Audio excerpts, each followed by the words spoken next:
Second year. आज हम अपना चैप्टर नंबर 24 जो है एवोल्यूशन वो स्टार्ट करेंगे। ठीक है, तो एवोल्यूशन जो है ऑर्गेनिजम्स के इर्तिका को कहते हैं। ठीक है ना, कि जो है लाइफ जो है वो किस तरह ओरिजिनेट हुई है ज़मीन के ऊपर, और उसके बाद ऑर्गेनिज्म जो हैं क्या इसी तरह के थे या ऑर्गेनिज्म जो हैं वक्त के साथ जो है वो तब्दील होते चले गए, इसके बारे में हम देखेंगे। ठीक है, और इसके बारे में जो सवालात हैं वो इंसानों के दिमाग में जो है वो हमेशा से आ रहे हैं।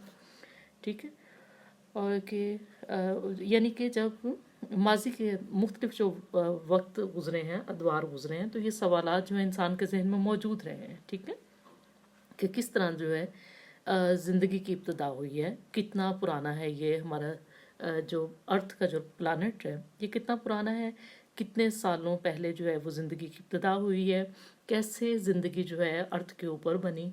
ठीक है, किस तरह आगाज़ हुआ इसका, और किस तरह जो है मुख्तलिफ जो स्पीशीज़ हैं उनका आगाज़ हुआ, किस तरह वो वजूद में आई हैं। ठीक है ना, तो इनके जो क्वेश्चंस हैं इन क्वेश्चंस के जो आंसर्स हैं ये साइंटिफिक जो तहकीक है उन्होंने दिए। ठीक है, तो इस चैप्टर के बारे में जो है इस चैप्टर में हम इन्हीं बातों के बारे में देखेंगे कि ऑर्गेनिज्म जो हैं वो किस तरह जो है वो पैदा हुए या किस तरह बने, और आज के दौर के जो ऑर्गेनिजम्स हैं वो उनका जो है कि वो कैसे इर्तिका हुआ है। ठीक है, कैसे इवॉल्व हुए हैं वो।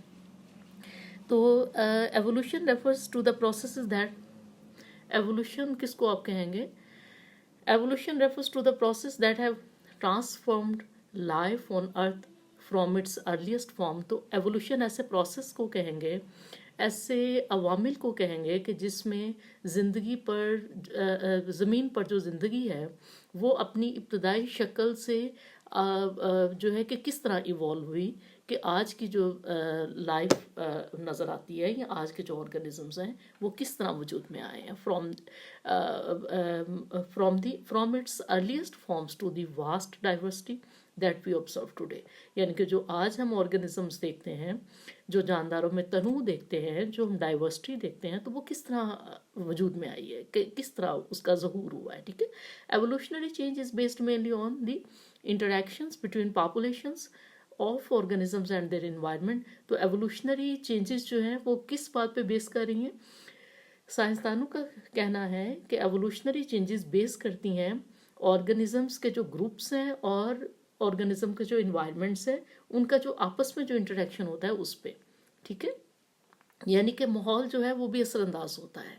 When ever we say or hear the word evolution, जब भी हम ये वर्ड एवोल्यूशन को सुनते हैं, देखते हैं, name of Darwin comes in our mind immediately, तो हमारे जहन में सबसे पहले जिस साइंसदान का नाम आता है उनका नाम है डार्विन। ठीक है, in fact he was the first person who argued from evidence that species were not specially created in their present form.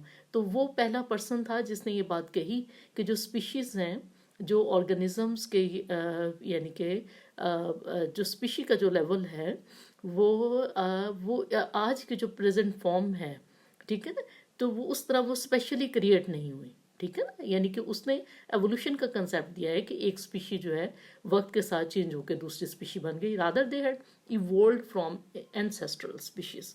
यानी कि वो कहता है कि जो स्पीशीज़ हैं पुरानी जो स्पीशीज़ हैं वक्त के साथ वो नई स्पीशीज़ बनती चली गई हैं। ठीक है, ही also proposed a mechanism for evolution, और उसने एक इसका मैकेनिज्म भी दिया।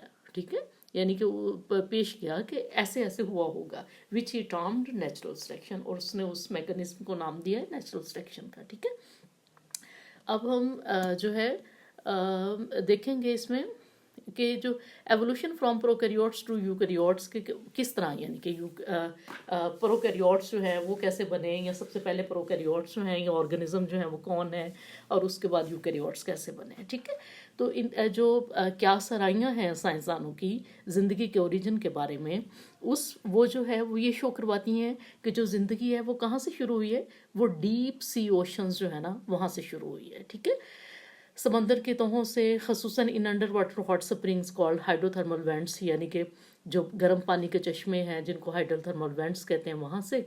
और इसका जो सबूत है उनके पास वो क्या है, these vents could have supplied the energy and raw material. उनका कहना है साइंसदानों का कि ये जो हाइड्रोथर्मल वेंट्स हैं इनमें जो है कि बहुत सा इतनी एनर्जी और रॉ मटेरियल मौजूद था जो ज़िंदगी की इब्तदा के लिए जो ज़रूरी था for the origin and survival of the early life form.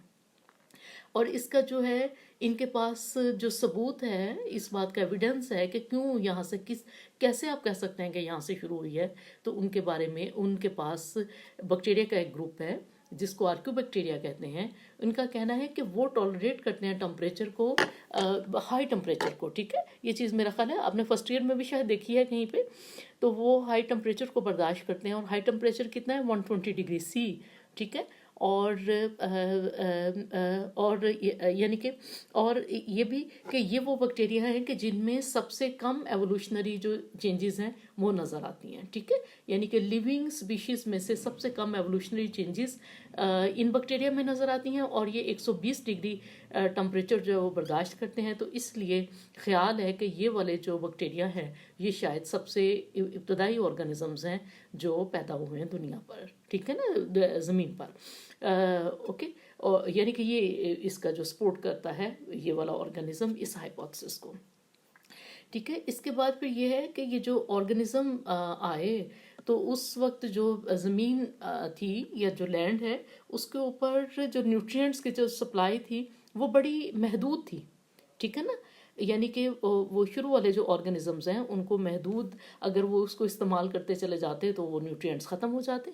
ठीक है, और उसके बाद नए ऑर्गेनिजम्स आने का, पैदा होने का जो सिलसिला है वो ना चल पाता। ठीक है, if life were to continue, अब यानी कि ज़िंदगी ने अगर आगे कंटिन्यू होना था इस प्लानट के ऊपर, another source of nutrients was needed, तो फिर इसका मतलब है कि न्यूट्रिएंट्स के जो और ज़राए थे वो पैदा होने चाहिए या ज़रूरत थी उनकी। ठीक है ना, तो उसके लिए फिर ये है कि फोटोसिंथेसिस का जो फिनोमिना है वो आया। तो फोटोसिंथेसिस जो है यानी कि सूरज की रोशनी की मौजूदगी में जो ऑर्गेनिज्म जो हैं कि अपनी खुराक खुद तैयार करते हैं, कहाँ से, वाटर से और CO2 से।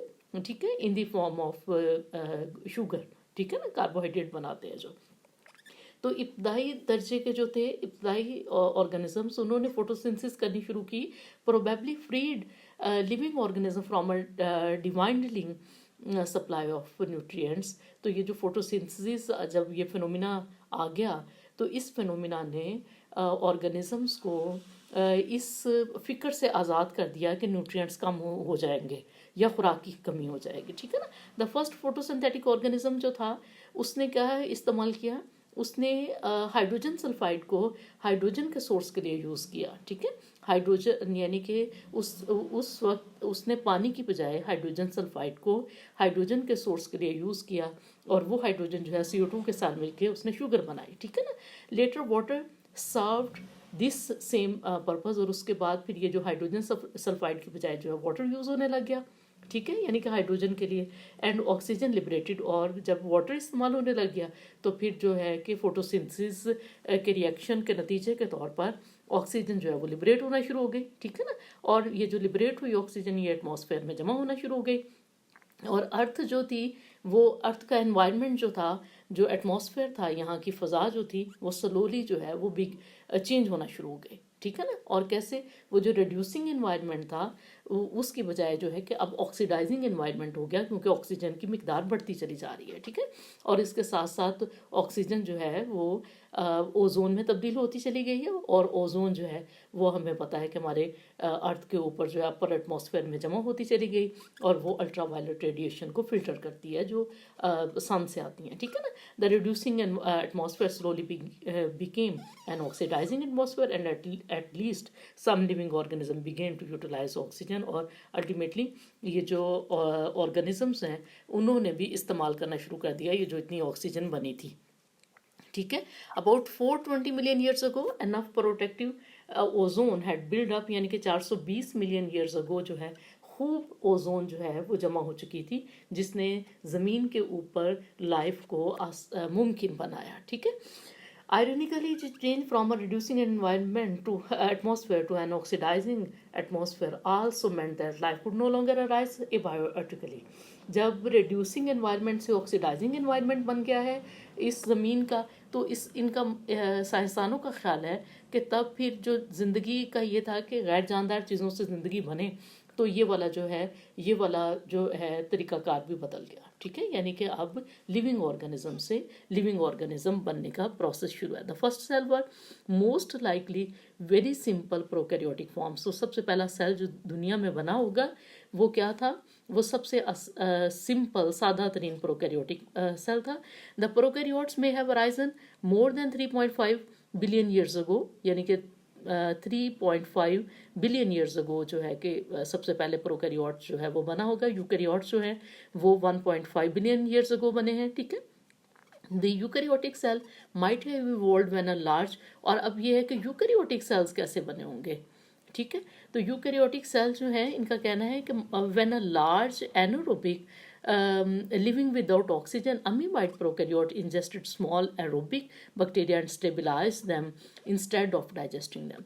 तो ये हाइपोथेसिस के यूकैरियोटिक सेल कैसे बने होंगे, तो इसके बारे में ये है कि शायद एक एनारोबिक बैक्टीरिया, ठीक है ना, जो ऑक्सीजन के बगैर रेस्पायर करता है, वो यानी कि ऐसा, यानी कि प्रोकैरियोट अमीबाइड प्रोकैरियोट जो एनारोबिक है उसके अंदर अगर स्मॉल एरोबिक बैक्टीरिया चला जाए, यानी कि जो रेस्पायर करता है ऑक्सीजन के साथ, ठीक है, वो अगर चला जाए और ये जो है अमीबाइड प्रोकैरियोट है वो उसको अपने अंदर रहने दे, स्टेबलाइज करे उसको डाइजेस्ट करके ख़त्म ना कर दे, ठीक है ना, उसके लिए जो है कि अब अच्छी मेज़बानी उसकी करे। ठीक है, तो फिर जो है कि this idea is known as the endosymbiont hypothesis, और इस आइडिया को क्या नाम दिया गया, एंडोसिम्बियोंट हाइपोथेसिस, यानी कि दो जो है वो मिलकर रहना शुरू हो गए हैं। And was first proposed by Lynn Margulis, तो जिन्होंने सबसे पहले ये आइडिया दिया, ये हाइपोथेसिस पेश किया है, उनका नाम है Lynn Margulis. Okay, according to this hypothesis the aerobic bacteria developed into mitochondria. तो ये वाले जो एरोबिक बैक्टीरिया जो गए हैं अमीबाइड प्रोकैरियोट के अंदर, वो फिर क्या बन गए, उसका माइटोकॉन्ड्रिया बन गए, which are the site of aerobic respiration, और हमें पता है कि माइटोकॉन्ड्रिया रेस्पिरेशन में इन्वॉल्व है। ठीक है, and most energy conversion in eukaryotic cell, और एनर्जी स्टोर भी होती है, कन्वर्ट भी होती है, ठीक है ना, ऑन डिमांड जो है ये माइटोकॉन्ड्रिया प्रोवाइड करता है, एनर्जी पावर हाउस भी है सेल का। ठीक है ना, ये चीज़ें आपने देखी हैं। The possession of these mitochondria-like endosymbiont brought the advantage of aerobic respiration to the host। तो ऐसे अमीबाइड प्रोकैरियोट्स जिनके पास अब ये माइटोकॉन्ड्रिया लाइक एंडोसिम्बियोट्स मौजूद हैं, ठीक है ना, तो फिर होस्ट को ये किस बात की एडवांटेज मिल गई है, किस बात का फ़ायदा है कि एरोबिक रेस्पिरेशन अब होस्ट कर सकता है। ठीक है, उसके बाद है यानी कि हम इसको देख रहे हैं कि यूकैरियोटिक सेल जो है वो कैसे बने हैं। ठीक है ना, तो माइटोकॉन्ड्रिया बनने का हमने देख लिया, तो फ्लैजेला जो है वो मे बी ये जो विप लाइक स्ट्रक्चर जो है वो कैसे बने हों कि कुछ ऐसे प्रोकैरियोट जो स्पाइरल शेप्ड हों वो चले गए हों उनके अंदर। ठीक है ना, तो ये जो स्पाइरल शेप्ड बैक्टीरिया स्पाइरोचीट जो है वो हो सकता है कि वो जो अमीबाइड प्रोकैरियोट है उसके अंदर चले गए हों या उसके साथ लगे हों, तो फिर इनका जो इनकी जो इंजेक्शन है of prokaryotes that resembled present day cyanobacteria could have led to the symbiotic development of chloroplast in plants। तो ये जो है इस तरह के जो प्रोकैरियोट्स हैं जो यानी कि आजकल के प्रेजेंट डे सियानोबैक्टीरिया के जैसे हैं, ठीक है ना, तो इस तरह के प्रोकैरियोट्स की इंजेक्शन अगर हो जाए एंडोसिम्बियोटिक डेवलपमेंट में, तो फिर वो बिल्कुल ऐसे होंगे कि जैसे क्लोरोप्लास्ट हों प्लांट के। ठीक है, and other hypothesis for the evolution of eukaryotic cell proposes the prokaryotic cell membrane invaginated. तो एक और जो है इसका हाइपोथेसिस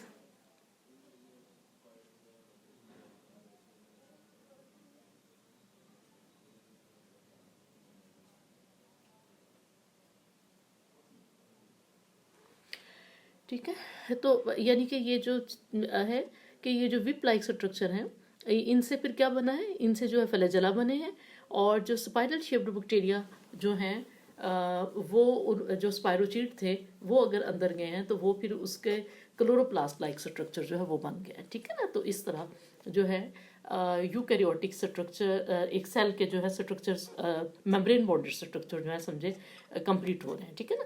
एक और हाइपोथेसिस है कि यूकैरियोटिक सेल जो है वो कैसे बने होंगे, किस प्रोसेस से बने होंगे। तो उसके लिए ये है कि प्रोकैरियोटिक सेल मेम्ब्रेन जो है वही इन्वेजिनेट हो रही है, अंदर को फोल्ड हो रही है, ठीक है। और जब वो अंदर को फोल्ड हो रही है तो अपने अंदर वो एनक्लोज कर रही है जेनेटिक मटेरियल को, थोड़ा थोड़ा जेनेटिक मटेरियल को, ठीक है। This invagination resulted in the formation of several double standard double membrane bonded entities. तो इससे फिर क्या है, ये इन्वेजिनेशन जिसके अंदर सेल मेम्ब्रेन की इन्वेजिनेशन जिनके अंदर फिर मौजूद है ये जेनेटिक मटेरियल भी, तो इससे फिर जो है कि सेल के ऑर्गेनल्स बने हैं, ठीक है। These entities could then have evolved into the eukaryotic mitochondrion nucleus chloroplast। तो यही जो एंटिटीज़ हैं फिर बाद में क्या बन गई हैं, यूकैरियोटिक सेल की माइटोकॉन्ड्रियन, उसका न्यूक्लियस और उसका क्लोरोप्लास्ट बन गया। What ever the exact mechanism कहते हैं कि जो भी हो यूकैरियोटिक सेल जैसे भी बना है, लेकिन the formation of the eukaryotic cell led to a dramatic increase in the complexity and diversity of the life form on the earth। कि ये जो है जिस भी तरीके से यूकैरियोटिक सेल बना, लेकिन यूकैरियोटिक सेल बनना एक बहुत बड़ी बात थी, ठीक है, बहुत ही, यानी कि इससे जो है पेचीदगी और डाइवर्सिटी जो है वो इंक्रीज हुई है दुनिया में। At first these newly formed eukaryotic cells existed only by themselves. शुरू में ये जो यूकैरियोटिक सेल्स बने तो ये खुद ही, यानी कि इन्होंने अपने आप को कायम रखा, अपने वजूद को। उसके बाद फिर क्या है, फिर में भी यही जो सेल्स हैं ये मल्टी सेलुलर ऑर्गेनिज्म बन गए, ठीक है ना। और इन विच वेरियस सेल्स, फिर जो है कि मुख्तलिफ सेल्स बने। सेल्स जो हैं आपको पता है कि फिर टिश्यूज़ में ऑर्गेनाइज हो गए, और उसके बाद फिर टिश्यूज़ से है ऑर्गन्स बन गए, ठीक है। और फिर वो ऑर्गन्स जो है वो मुख्तलिफ फंक्शंस परफॉर्म करते हैं। These multi cellular forms then adopted themselves to life in a great variety of environment. तो ये जो मल्टी सेलुलर फिर ये जो फॉर्म्स हैं या ऑर्गेनिजम्स हैं, ये मुख्तलिफ एनवायरनमेंट में इन्होंने अपने आप को अडेप्ट कर लिया है, ठीक है। तो ये जो है आप ये जो दोनों हाइपोथेसिस हैं, इसमें एंडोसिम्बियोट हाइपोथेसिस, ठीक है। तो ये आप देखें कि ये एरोबिक बैक्टीरिया एक प्रोकैरियोटिक अमीबाइड होस्ट के अंदर जाके उसका माइटोकॉन्ड्रियन बन गए, स्पायरोचीट जाके उसका फ्लैजेला बन गए, और साइनोबैक्टीरिया टाइप जो है वो उसके अंदर जाके उसका क्लोरोप्लास्ट बन गया, और एक मल्टी सेलुलर एक यूकैरियोटिक और सेल जो है वो वजूद में आया। दूसरा हाइपोथेसिस है मेम्ब्रेन इन्वेजिनेशन का। तो उसमें जो है सेल मेम्ब्रेन जो है इन्वेजिनेट करती है और एनक्लोज करती है थोड़े थोड़े जेनेटिक मटेरियल को, और अल्टीमेटली वो जो है मेम्ब्रेनस फोल्ड जो है सेल के अंदर, वो फिर माइटोकॉन्ड्रियन, क्लोरोप्लास्ट और न्यूक्लियाई जो हैं वो बन जाते हैं, ठीक है। ओके बच्चे।